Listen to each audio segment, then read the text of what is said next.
Hey, honey, I just landed in Monaco for that amazing luxury hotel conference. It is so gorgeous. I wish you were here with me. How are you? How am I? Great. The cesspool exploded, the lights went out, and one of our kids just vomited all over the cat. Ew, in that case, I guess I should extend my trip. Bye. Yeah, don't come home. Do you live, eat, and sleep the hotel industry? Looking to brush up on your game? You've come to the right place. Welcome to No Vacancy, the hospitality industry's #1 podcast with your host, Glenn Hausman. Hey, everybody, and welcome back to No Vacancy with Glenn Hausman. I am excited to have you here today, and I really love all the great feedback that I've been getting. Thank you so much for those great 5-star ratings on iTunes, and please keep it up so that way we can all foster a great community here. And make sure you drop me a line at Glenn, Glenn, at rouse.media to give me all of your thoughts and your concerns and the issues that you want me to tackle. And man, did we have a great time talking to the TSA last week. It was an honor to have those guys on the phone. And I love that we're really starting to affect change in the hotel business. We want you guys to speed through as much as possible in security, and partnering with these folks and the guys in the hotel industry is making a huge difference to me. So thanks again. Today I'm really excited because we're doing something a little bit different today. And also, I should say, please read my columns twice a week at hotelmanagement.net, where I serve as editor at large. All right, so back to what we're doing today. We're doing something a little bit different. The fact is, I'm a road warrior. A lot of you folks listening to this program are road warriors, and we're out there, we're doing business, we're making things happen. But one of the things that we don't necessarily think about is what's happening with life back at home. Those real warriors that are keeping the house and home safe, that are keeping things running in our absence. So while we're out making deals, doing things, we have a trusted person at home making sure that nothing falls apart. And I, of course, have one person on my team that without, I really couldn't do the stuff that I'm doing. It's really hard for me to get out there and be a professional speaker and go around to all these conferences. And it's great to know that I have someone I can depend on that makes sure that my kids aren't going to be dying on a regular basis. And that is my beautiful bride, Helene Stein. That's right. Stein, different than Hausman. She never took my last name, but after 15 years of marriage, I've nearly gotten over that. Hello, my beautiful bride, Helene. Anybody who knows me understands that it's just too much paperwork to change a name. Well, to be fair, one time you did actually, as an anniversary gift, give me a card that said you were going to do it. You had the paperwork. And that was, 10 years ago? Oh, right. Fortunately, yeah. I've gotten old and mature, Helene, and I really don't care about that stuff. I would have done it, but I was too busy at home taking care of everything. That's true. Well, I do travel. And Helene, you're very well aware of this. I'm on the road like 100+ nights a year. That gets very complicated, but this is what's going on. I know you guys can't see anything, but she's giving me the signal, get on with it already, get on with it already. But that's what I'm used to when I come home. At least we're talking to each other. Usually when I get home, you ignore me for a few days because you're so angry that I've been away. Then we have about 20 minutes where everything's amazing, and then she gets angry that I'm leaving again. Isn't that right, Helene? Yes. Very thoughtful, detailed answer from my lovely bride over there. But okay, Helene. All right. Let me tell you a little bit about myself. I don't know if you know this, everybody out there, but Glenn and I have 2 boys, twins, and Glenn has been traveling their whole lives. So ever since the boys were even right out of the hospital, he would have to take business trips, leaving me on my own with these 2 boys. I also work full-time as a teacher, so our life can get pretty complicated even when Glenn is home. So I thought what I would do, now that the boys are older, I took a little bit of a step back and thought about what are some things that come up when you're at home, whether you're the husband or the wife, and what kind of troubles come up. And the reason I want to go through this is because I think it's important for the road warrior, the person who's out there, to really think about the person at home and what that person at home might be facing every day. That's absolutely right, Helene. And you guys that are at home, that are manning that home front, have a lot to worry about that we really don't think about on a day-to-day basis. I get very focused on what I'm doing when I'm on the road because I want to make sure that I'm as successful as possible to make my career as profitable as possible so we can have a great lifestyle. And by we have a great lifestyle, I mean my kids, because I wish I had the lifestyle my kids had. Yeah, we drive like Toyotas from 1970. Well, to be fair, we got a 2004 and a 2007. A Camry and a Corolla. No, this is important stuff. Don't give me the arm waving. People really care about how old our motor vehicles are. But to be fair, we got these cars back when we were living in Brooklyn. Now we live in a home on Long Island in the suburbs, and that's one of our last holdouts from our old school New York City parking the car on the street lifestyle. Okay, thank you, Glenn, for all of that.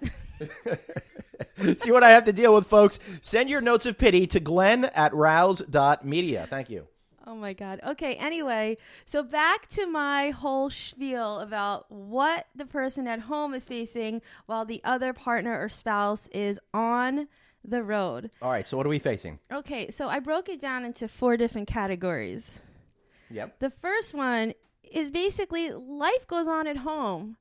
All the laundry has to get done. The meals have to be made. Lunches have to be made. Now, of course, there's a variable here, how many kids you have, how old your kids are. The more kids, the younger your kids, obviously things are going to be more complicated. And they certainly were when our little guys were toddlers at that age where you pretty much had to keep your eyes on them the whole time and make sure they didn't kill themselves accidentally. Yeah, it was really tough without you there. I mean, there were a lot of things I couldn't do because I had twins, couldn't go to certain places because I was afraid one of them would run away. But that brings me to another point altogether, and we're going to get to that later, which is how do you handle these problems? How do you make your life easier when you're at home?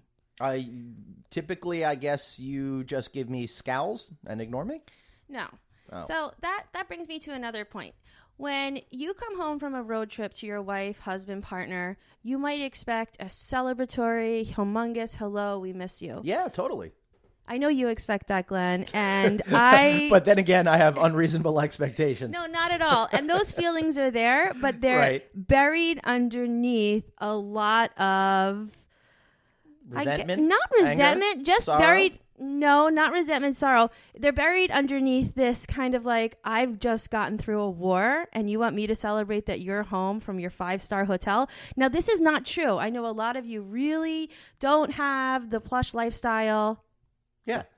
But I also know that you guys are in kind of lonely hotel rooms or, Yeah, but we're not talking about what we're going through on the road. We're talking about what your perception is as the person who's at the house and taking care of things. Right, but that's the whole point of this podcast, is to sort of collapse these perceptions and really get into what the other person is actually feeling and doing.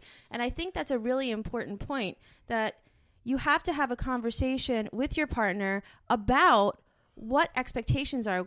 For example, in my mind, and I'll tell you, my sister did not help me with this because Elise, my sister, would always ask, is Glenn on a vacation instead of on a business trip? And that would just... You would say, Glenn, when are you next going on vacation? And this went on from, I think, that the day we met until last Thursday. Okay, that's true. And it's not last Thursday. No, it was years ago. But to be fair, for a lot of years, you used to say vacation often. And I didn't realize that your lovely sister, who I think is amazing, and I am so glad she's my sister-in-law, to put that into your mind, at least maybe subconsciously. I mean, no, I did feel at that point, and when the kids were young, that, okay, Glenn's leaving. He's definitely going on a vacation. Even going to the bathroom was a vacation for me at that point. I mean, that's a really good point, because when our kids were about 4, it was the first time I think I could take a shower without fear of something happening to them if I was home alone with those guys. You did that? When they were 12, I took a shower once when they were alone. But the truth is, I could totally see how you perceive it as being a vacation when I'm away. Right. Just the simple pleasure of being able to have a full night's sleep without getting up with screaming children. And again, that brings us back to my original point, which was that, life does go on. Hold on 1 second, please. Sorry. Life does go on when you are not at home. Sleep gets interrupted. As I said, lunches have to get made. Laundry has to get done. Homework has to get done. Dance classes have to get to. Sports keep happening. And so this idea that, and just bedtime in general, getting the kids to school, getting them to bed. Nightmare. Just the whole idea of, okay, go wash your face, brush your teeth. Go wash your face, brush your teeth. Go wash your face, brush your teeth. You have to do that for like an hour straight. Because you're dealing with personalities. You're dealing with kids who have their own little distinct personalities. Some of them are very easy to work with and labile, and other ones can be very difficult and Yeah. And it's definitely a challenge, no matter what your kids are, because there's very few really cooperative children out there. Now, our kids, I think, are okay, but the stress of you having to take control of that while I'm not in the picture is extremely difficult. For those of you who have kids who are under maybe 9 or 10 years old, it is very difficult because your kids are still not able to reason with you or see that, okay, mom's alone or dad's alone right now, and I really have to be a team player.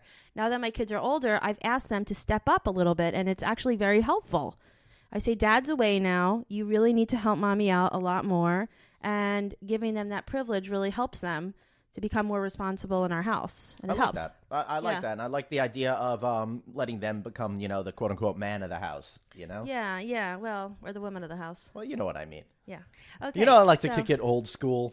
Yeah. I'm going to... I still have a fantasy of coming home at 5:30 in the afternoon, and my slippers and bathrobe are laid out for me, and I get to go and smoke a cigar and drink a whiskey, and then I get served this amazing turkey dinner that you just whipped up in the kitchen. All right, none of that will ever happen it might happen. I don't even think I'd like it. You might get a nice anniversary present like that, or at least a card that says that I'll give it to you. Right, which is good, and then I could have you back on the show in 10 years from now, and we could talk about why I didn't get the thing that you said you were gonna. I mean, that fantasy sounds good to me, because weren't all those 50 moms on Valium and crack? Well, they were crack wasn't invented yet, but they were definitely on stuff. And, they would all start drinking pretty early in the day, I think. At 10 in the morning.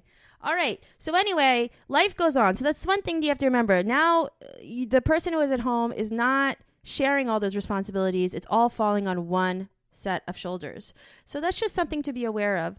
The other thing that might come up is unexpected stuff. And that can be really hard for the person at home. For example, there could be the refrigerator leaks, the house, the roof falls in, there's a hurricane coming. Something can happen in the news that can be very frightening, even if it's miles and miles away. It could be a terrorist attack. It's upsetting. Oh, it was. I mean, I was on a plane on 9/11. That must have been pretty That's scary. A horrible story, but we'll share that with you another day. Yeah, not today, but more. But thank God. I mean, thank God that Glenn was okay. But it's just that was a very sad, horrible day. Yeah, but more to the point of what you were saying. When you do have something like the refrigerator going out or the air conditioning breaking in the middle of August, that's really tough for you to deal with. Right, absolutely. Or the cesspool explodes, which hasn't happened to us yet, but it's one of my biggest fears. Or something happens to your pet, or one of your kids is sick, or your kid has an issue with homework or school or teachers or friends. All of these issues do pop up. They don't wait for everybody to be home in the house to do that. So that's another thing just to have in your consciousness while you're traveling. Like, everything keeps happening at home, and other things, unforeseen things can happen. Very true. And I'll tell you, from my side of that equation, you're dealing with a big crisis, and I feel so powerless on the other end. I have stuff that I have to do. I have an event I have to attend. I have to be on stage to do this particular thing. And then you're here dealing with this crisis, and it's really difficult on my end to feel like I have no control over the situation, and hoping that it's not too much of a burden for you. No, I really appreciate that, and I know that it's very hard for you also psychologically not to be here helping out.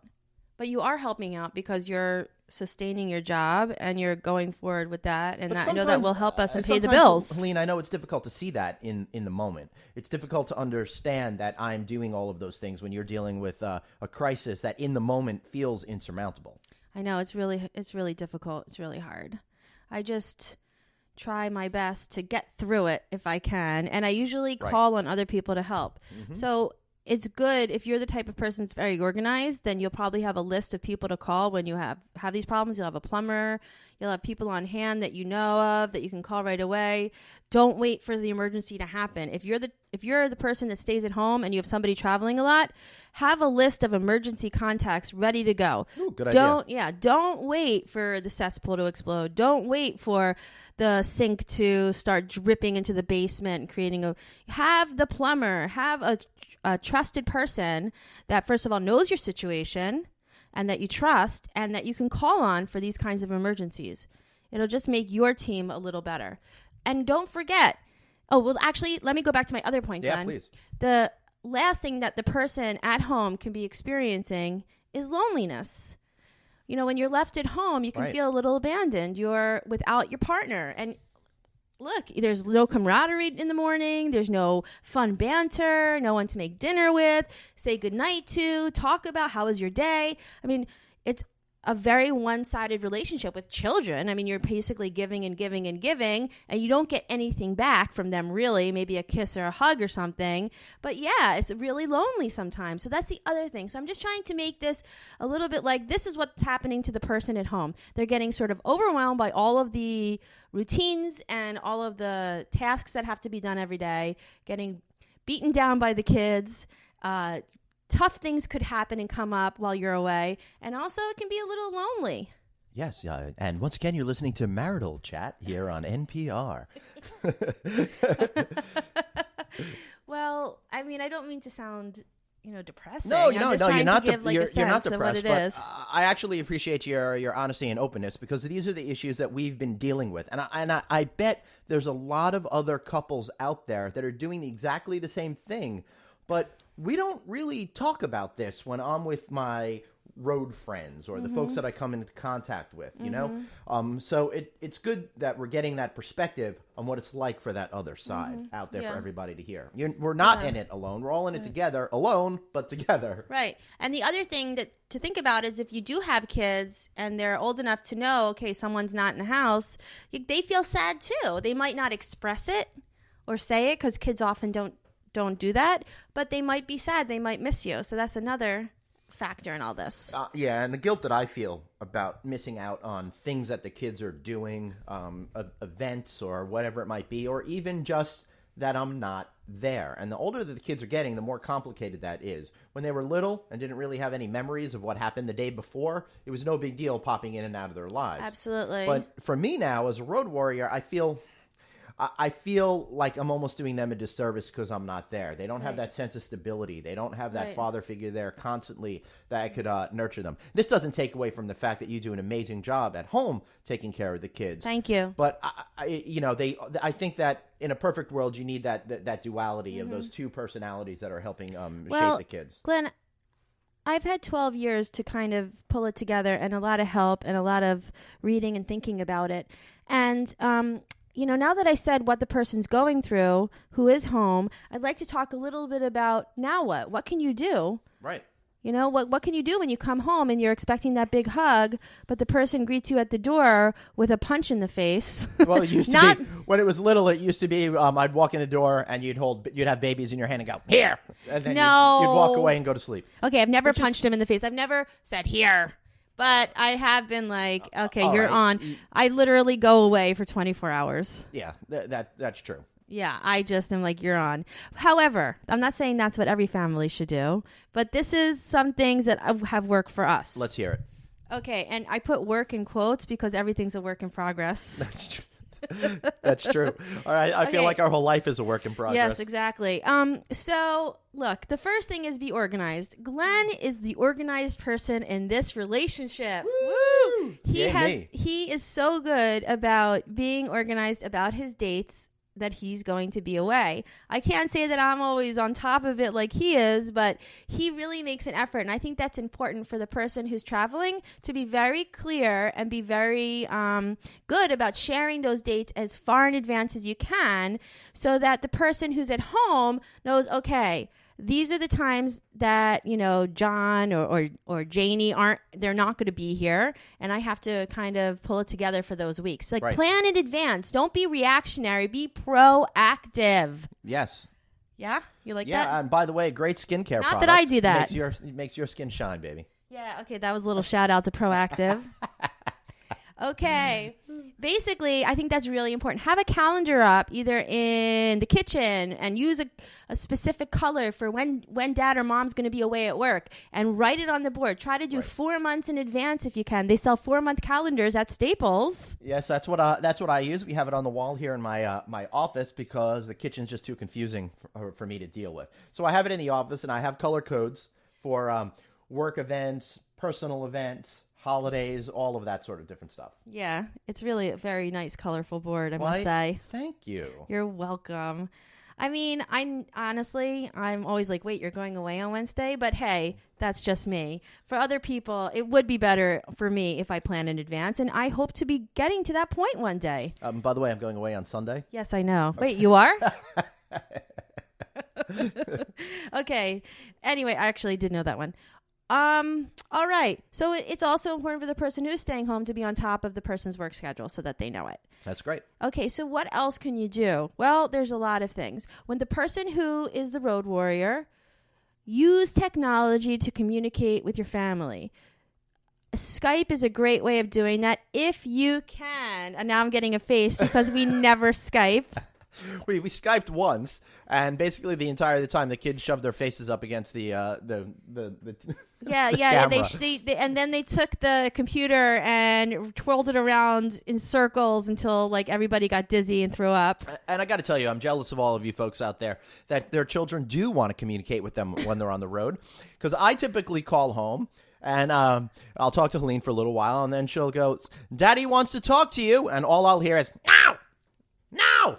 Yeah, I don't know what that's about. It's very well. strange. I think that's probably a comment on my parenting skills. No. I just think that they're into what they're doing. I know. And they don't really... That's the excuse I keep making too for them. They have very secure relationships with you. They don't need it to be updated every day. True. However, I think it is good, and Glenn and I did this a few times, where he called right before they went to bed, like at 7:30 or 8:30, depending on what your bedtime is, just for a good night. Well, I try to do that regularly. Yeah, and now with a nice voice call, if you can't do the Skype, all of those things are good. Just to say, listen, I'm here. I love you. How was your day? That's all you have to ask. How was your day?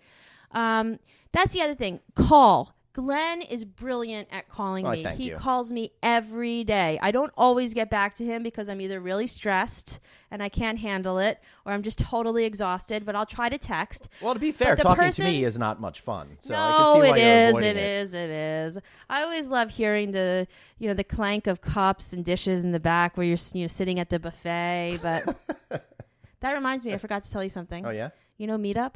What is Meetup? You know what Meetup is, right? What's Meetup? Meetup is like groups online that you go and meet up together. Anyway, there's a new Meetup. Oh, that's great. It's a Meetup for buffets. Oh, I want to join. Let's join the Meetup for buffets. Then we'll go to our other Meetup at the Food Anonymous. Oh, I like that one. Something like that. Okay, so anyway, Golden Corral now offers a free bucket of food with every dinner that you can take home. A free bucket of food? It's like $4.99. You can fill up a bucket. Do you know? Oh, you get to pick whatever's in the bucket? Yeah, it's a Golden Corral buffet. Is it a real bucket? I don't know if it's a real bucket or a synthetic bucket. No, sure. It's not that. It's just that, do you have little spaces so that you can put the food in separate compartments, or is it just a bucket? A big giant bucket of shame, as Patton Oswalt might say. That is horrible. Yeah. So you get a free bucket of food. Yeah. Wow. Yeah. Well, just if you want to find out more about that, contact Jeff Foxworthy, who's been advertising for them. All right. Sorry. Wait a minute. Hold on 1 second. Go ahead. Okay. The other thing that I wanted to I wanted to tell everybody about is after you come home, have a plan in place. Right. First of all, think about what you can do for you both to get replenished, because the person on the road has given out a lot of energy, making connections, networking, making deals, talking. It's a lot of work, attending conferences. And then the person back at home is exhausted from whatever he or she has been dealing with. So there has to be a plan for both of you to replenish. I think that's a really smart idea. Instead of having an expectation from your partner at home that they're going to allow you to do whatever you need to recover, you need to really acknowledge that the other person in the relationship is in a similar situation. Right. Both of you get a chance to replenish, and you can even alternate who goes first. For example, for every trip, you go the first trip you replenish when your partner gets home, and then you can swap it the next time. But I think it's really important to give you both those hours. And then for the person who's away, really try to connect with your kids. Do something for a half hour with your kids. Play a game of chess. Go outside and hit the ball back and forth. You know what? I really missed you, and I want to know what I miss in your life. They might not talk, but just hearing you say that, I think makes a really big difference for them and really shows how much you appreciate them. Right. I think mostly when I communicate with the kids, I get okay. And then that's really about it. I know, but they hear you say it, I and know, they and that's see most important. when they take hikes with you, they love it because it's really important. It's nice physical exercise. It's bonding time, and it's okay for the person to come home to be in charge of the kids for a while because they need to reconnect with that person for a bit. That is true. And the older the kids get, the more important it is for me to do that with them. Right. And the other thing is appreciate, don't pick. That's my advice. So, for example, if you're away and you come home, appreciate the other person and what they've done to keep the house moving, as Glenn said. Yes. Well, and I do appreciate everything that you do while you're home. I know. And you're very good. I mean, sometimes it's a little annoying. Like, you'll come home and you'll be like, why was this left out? Or, oh, you didn't get to that? But you've gotten really good at not saying those things. So when you come home, no picking on the person who was there. I think that's a very good call, even though it's so hard sometimes not to do it.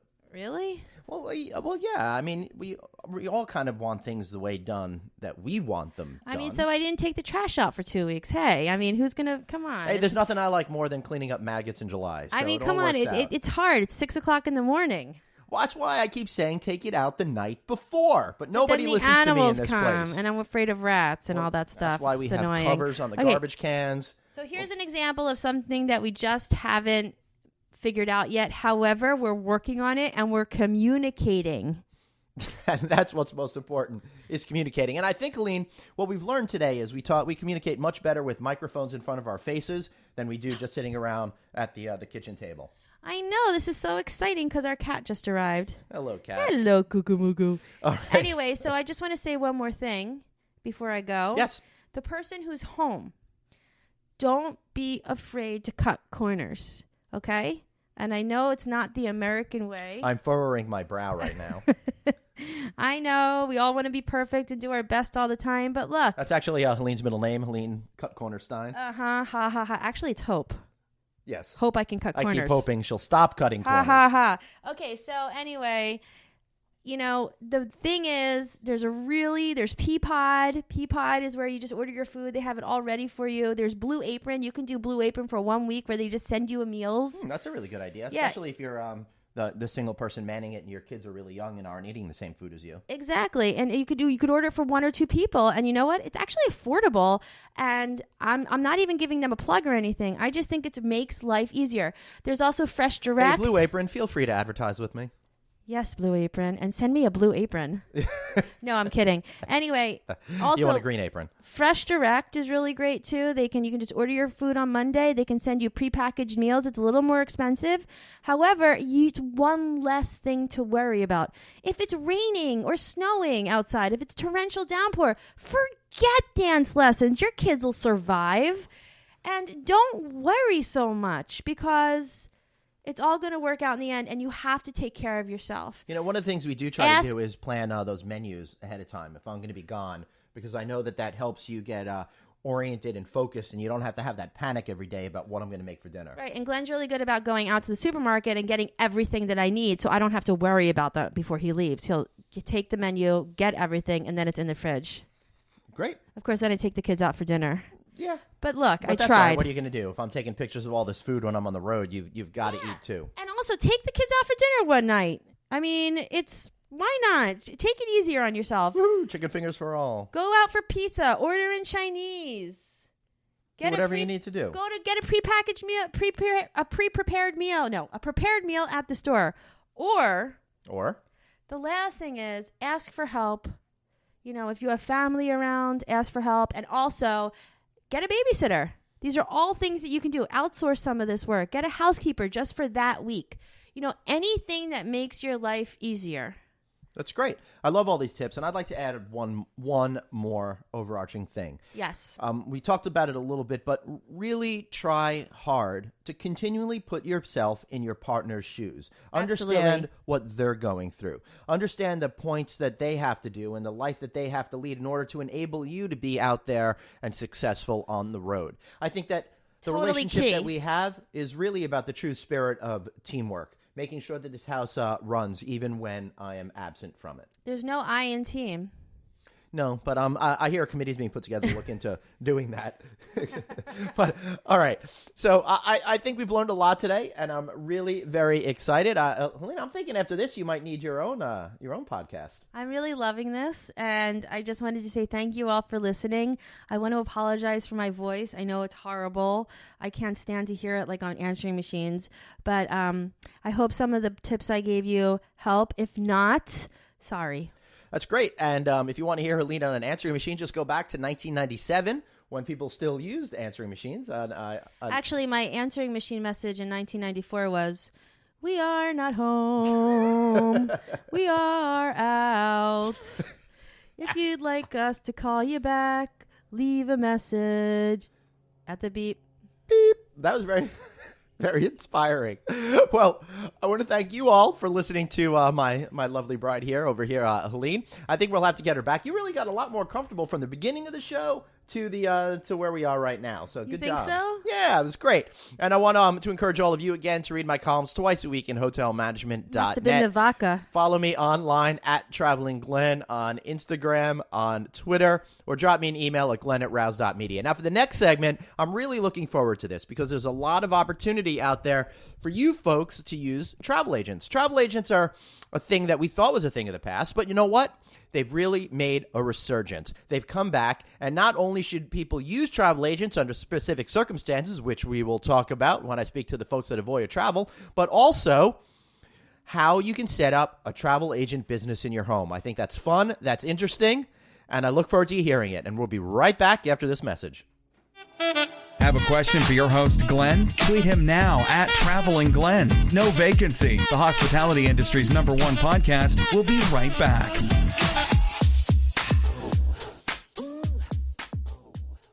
Get a $50 Best Western gift card when you stay 2 separate times. Plus, enjoy breakfast and free high-speed internet. Rewards members get even more when you book direct at bestwestern.com. Visit bestwestern.com for terms and conditions. Each Best Western branded hotel is independently owned and operated.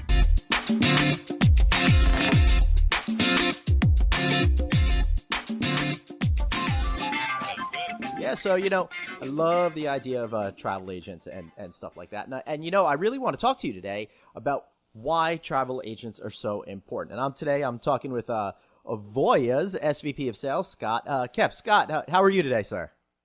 I'm doing great. How are you? I'm doing absolutely fabulous. This is one of those topics that has been interesting me for a long time, Scott, because I get the feeling as a traveler, when travel agents all started to go away and they said, this is the death of the travel agent, something didn't ring right to me. And I've been kind of following this story for a number of years, and it's my impression that, sure, there might be a smaller number of travel agents out there, but those people probably needed to go away anyway because they weren't really helping with travel. They were more like ticket bookers and stuff like that. And I think the world of today has changed gratefully. So that's why I'm happy to have you here. I'm hoping you could tell me I'm right or, lambaste me over the coals for why I'm so horribly wrong. Well, you're 100% right in that the travel agents are certainly alive and expanding, and in many ways, actually, there may be more travel agents today than there was in their heyday. Interesting. The difference, of course, the difference is really the model. When you think of travel agents or travel agencies, for many, many years, we all thought of them as being on Main Street, and you had, 4 or 5 people sitting behind computer desks, and you'd wander in and you'd buy your air ticket, and the truth is that in those days, the travel agents kind of had the secret sauce, right? Because they had the only way you could buy an airline ticket, the only brochures you could find for cruises and tours. You had to go to a travel agency to get that information. Sometimes, Scott, I would just want to go there and just look at all the models of airplanes and cruise ships. That's what excited me the most about travel agents.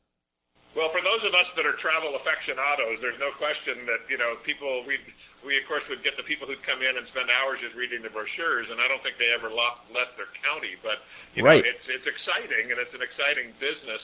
And, what happened is, of course, with the advent of the Internet, you've gained an incredibly intelligent and well-educated and a consumer that has access to all of this information and, in some ways, a do-it-yourself mentality, which is great, but the value of a travel agent has migrated from simply being, as you mentioned, an order taker, let's say, or a transaction processor, or in some ways, the resource for product knowledge, where really that's evolved now because all of that can be done on their own. Yep. You can find out about everything on your own.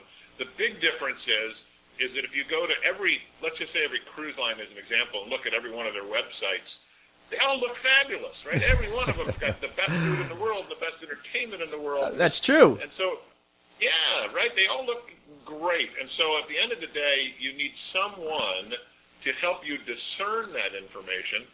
And, it's kind of like, I guess, being in the stock market. The truth is that everybody can still get a lot of information on stock.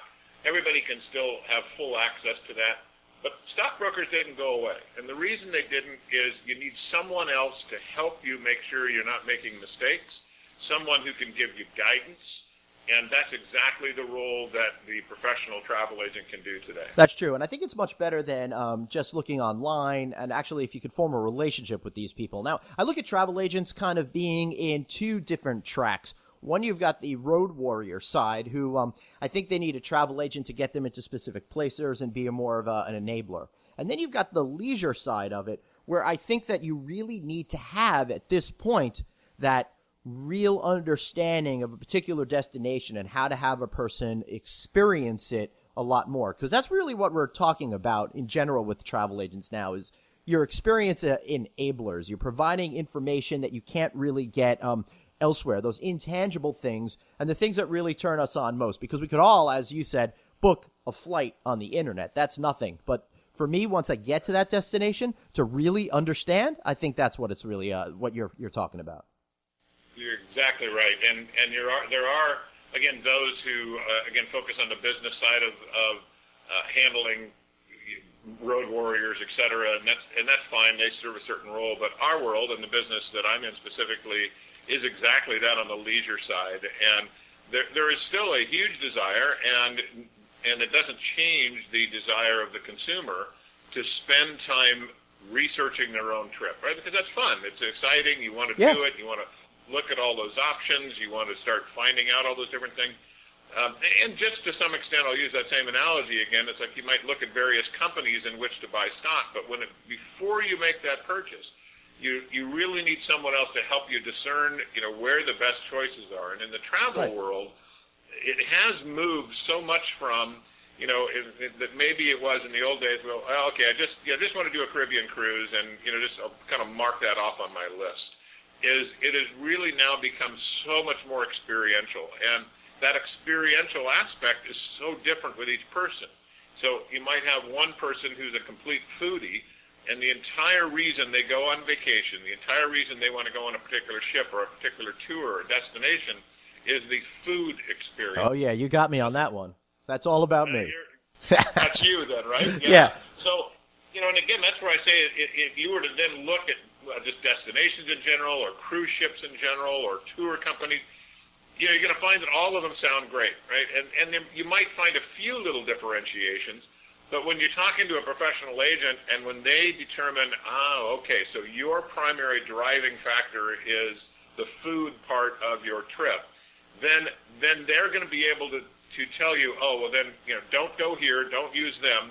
Here are the ones that are going to actually make the best vacation for you, best value for you based on your particular experience that you're looking for. And I'll see that and raise you a little bit. The way I see it is now travelers aren't just looking for experience, but they're looking for bragging rights to their friends. They want to come back and say, "You're not going to believe what I did." And a lot of sense, that's in terms of tapping into the authenticity of a location, and that's where somebody could really help you understand what the nuances are. Because I know I want to eat pasta in Italy, but to know that very particular place that'll pair it with a good type of wine is the type of advice that I'm not sure I could necessarily get, except maybe from a couple of friends that I happen to be in the foodie world. But if I want to be a pioneer in exploration, I'm usually the first one in my group doing these things. So again, that's why you need that advice of somebody else, and especially the cruise industry, Scott.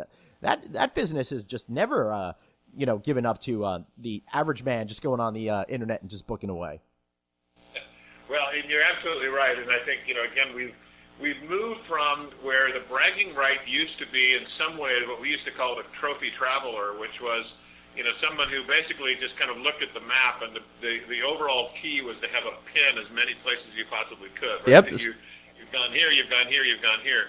And it's really changed now that, to say that simply you've been to Paris is, well, okay, a lot of us have been to Paris, but yes, but did you eat at that restaurant, or did you have that kind of culinary experience, or, did you see that particular show? My background is theater, actually, so whereas you're a foodie traveler, I'm a theater traveler. I love to go and see theater and shows, and so everybody's got a little different. You've got golf aficionados, you've got wine aficionados, all these different folks. And the interesting thing when you move and work with a travel agent is that, once they determine what those hot buttons, we'll say, are for you as a customer, then they can start providing that kind of insider information. They've had other clients who've done it. They've had resources that they can say, here's what you need to experience. And you mentioned the cruise business in particular, and it's so interesting. I've been in this industry for about 30 years now, and primarily around the cruise business, and it's extraordinary to see what has happened, and what the primary differentiator is. Obviously, the ships are bigger and newer and prettier and all that kind of good stuff, but it is the ability to basically individualize your experience, even though you may be on a ship with a lot of other people.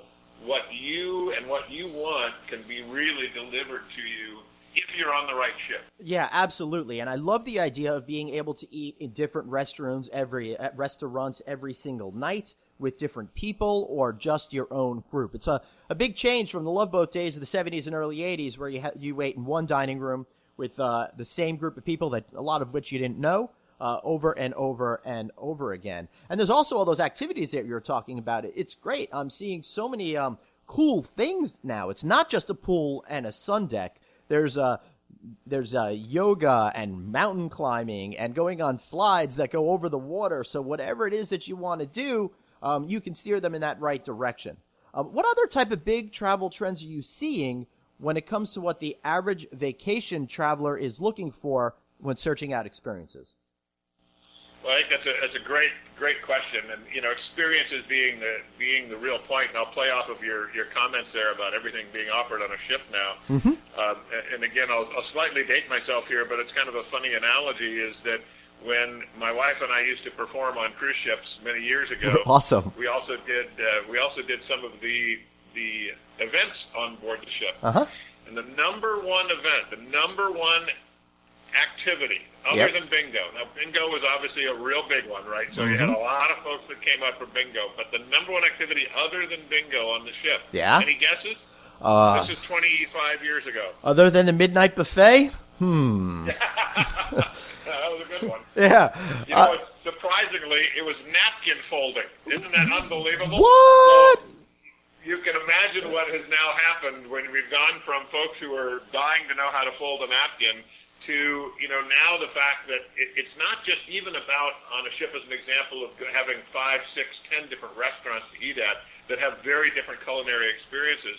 You now have the cooking demonstration places that have actually been built for that particular reason, where they're bringing in, top-name chefs that will teach, the passengers how to cook. And, tours to Italy that are specifically designed around going into a villa and learning to teach, and learn how to cook certain meals, et cetera. So it's taken it, like you say, it's a bragging right times 10, because it's so much more intimate what can be provided, even among bigger groups. And that's the amazing thing, is that, even though you can put 30, 40, or 500 people in the same type of place, because of the ability to kind of differentiate based on their interests, you can still have these amazing, unique experiences provided by a tour operator or cruise line that will, again, feed each individual soul a little differently. That's pretty cool. But, Scott, I want to go back to this napkin folding thing, because I could do the standing fan, I could do the ostrich, I could do the bow tie napkin, but I feel like there's a few more tricks up my sleeve that I wish you could teach me. Well, I'm very impressed that you're able to rattle those off. I will tell you, the Pope's hat was one of the favorites. Yeah. It was, My wife can't cook at all, but man, we have great napkins at home. No. Yeah. I do love that. And I think that the napkin folding was to distract you from the poor food that they used to have on cruise ships back in the day. You'll get so mesmerized by an amazing look that you don't even realize the slop that you're getting. But they say presentation is everything. So how did you get involved in doing performing on cruise ships, and then how did that take you into the world of being a travel agency? Because I know there's got to be a link here somewhere. Well, the link is a little bit reversed in some ways. Actually, my wife and I met at a theater company in Southern California, and then through a set of circumstances, I opened up one of the first cruise-only travel agencies in the world in about 1985, and it was the fifth of a franchise actually at the time called Cruise Holidays, and it was in Southern California, and never been on a cruise in my life. Bought the business, decided it was just unique. Sounds reasonable. And the reason I thought it was so unique was because that cruising at the time. Remember, this is almost 30 years ago.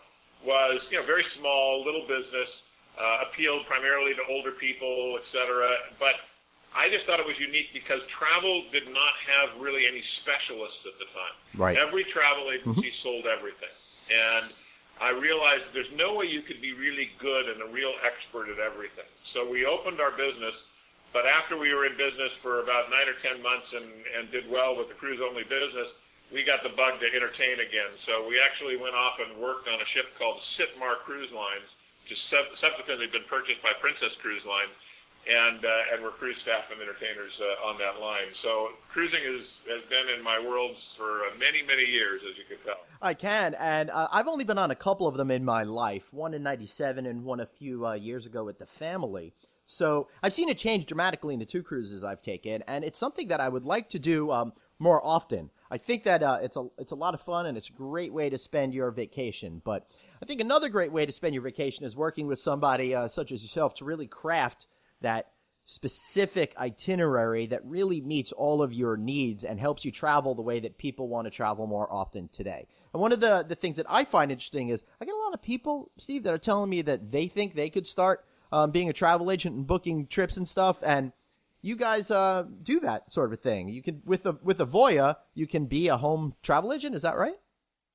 Exactly right. And it is an interesting business now because, as I mentioned, there used to be all these agencies all over Main Street, and you'd have to look pretty far and wide now to find those agencies today. Yeah. Because the truth is you don't need to sit across a desk from someone to get their expert advice. And so it is a business that works incredibly well remotely. We have over 750 agencies that are located all over the United States, Canada, and even beyond, and they run their own business. They completely determine their hours, how much they want to work, what they do, etc. But they affiliate with our company, and we do we provide a lot of resources, technology, education, and in our case, a tremendous amount of the marketing is done for them, which is one of the hardest parts of any business. And it really gives a great opportunity for those who are passionate about travel. And, you still, at the end of the day, you're still in sales, so you've got to be comfortable being in sales. You've got to really love people, and you've got to want to talk to people.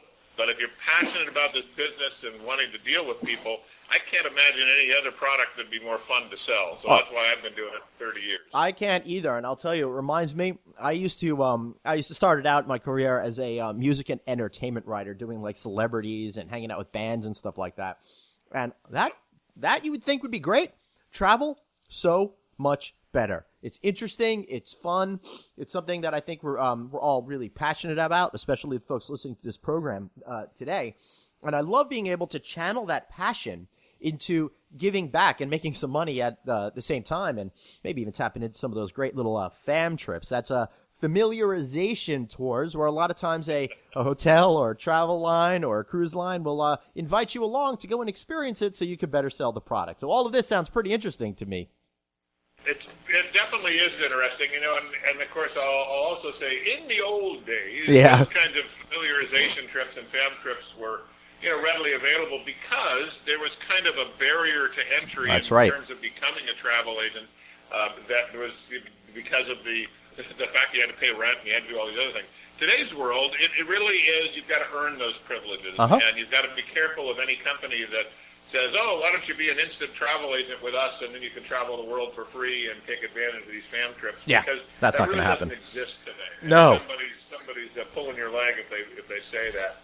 It's a business that absolutely, as you can imagine, if you're selling lollipops, you better taste the lollipop to make sure that it's good. And so the travel agents need to go out. They need to experience this product, but they also have to prove their worth. So they've got to be already successful in terms of making sales, and you might say it's cart and horse scenario, but for most people who've done some travel themselves, they're already passionate about it. Again, there is phenomenal opportunities, and we've got folks that are selling well in excess of $1 million a year in travel, and they're taking 5, 6, 7 cruises a year. So it's a pretty extraordinary lifestyle that is available. But all that being said, it's still hard work. You're still need to keep up on all of these trends. What started 30 years ago when I got in the business with few cruise lines and a few ships, it's hard to keep up with even one cruise line and the number of ships they have. So you've got to stay on top of the business, and you've got to really be good at customer service and taking care of people and providing that insider information that I mentioned. But if you are, the opportunity is fabulous. And I think that is so cool because, people keep asking me for my tips, what my ideas are, and I know a lot of listeners out there, because their road warriors, get the same thing. Being that you're a home-based travel agent, that doesn't necessarily mean you have to do it from your home. You could do it on the road and all of that. So while you're having all these great experiences on your own, you might be able to monetize it as well if you have the free time to put in the time and energy and effort into it. That sounds like a really good combination to me, Scott.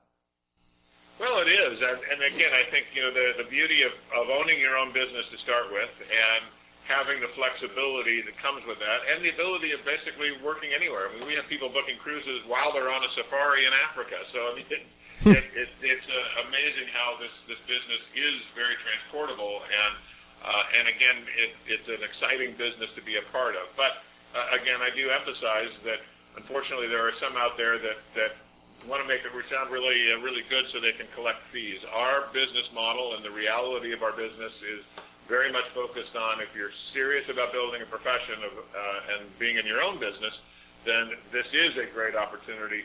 But it is one that does take work and but has fabulous rewards. Absolutely, and I think I'll be thinking about some of those terrific rewards.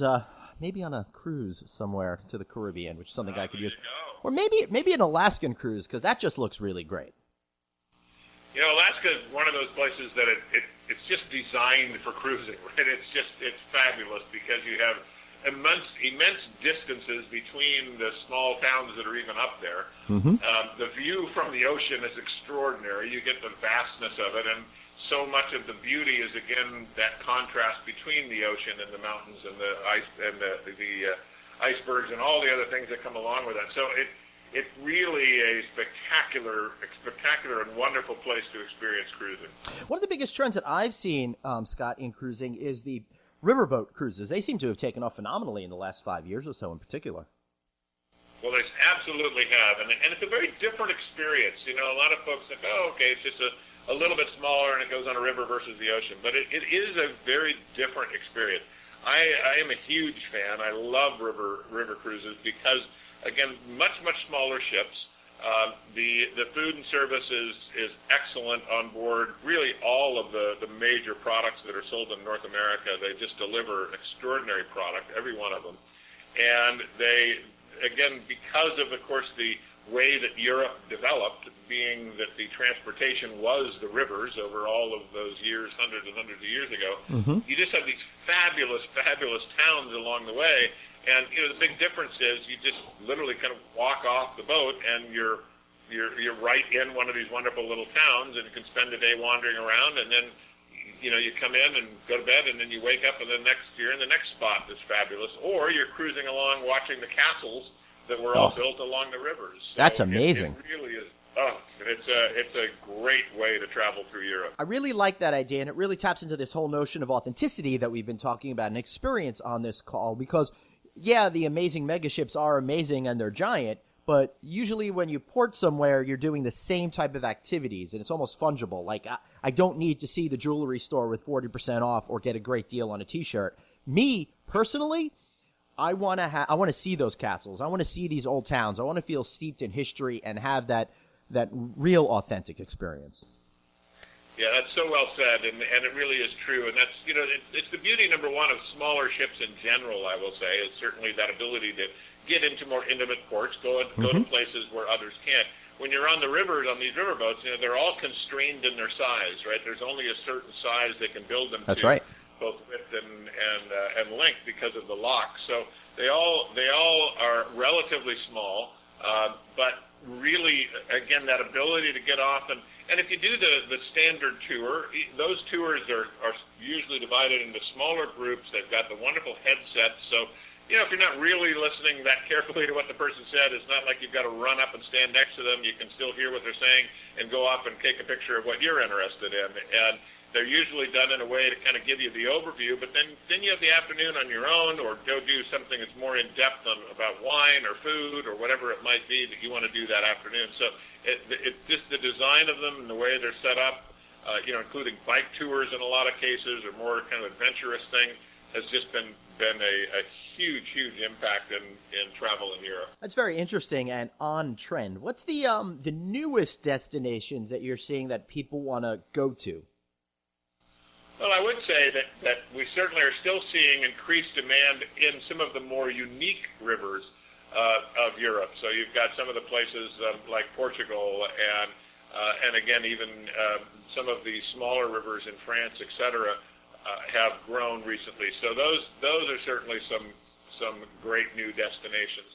I think in terms of new, everything's new is old again, everything old is new again at some point. It all kind of moves around and changes, and of course, unfortunately, in our world today, there are some things that affect that are beyond all of our control. But I think places like Croatia and those spots over towards the Greek islands again and again, even with some of the bad news, it's just still a fabulous destination.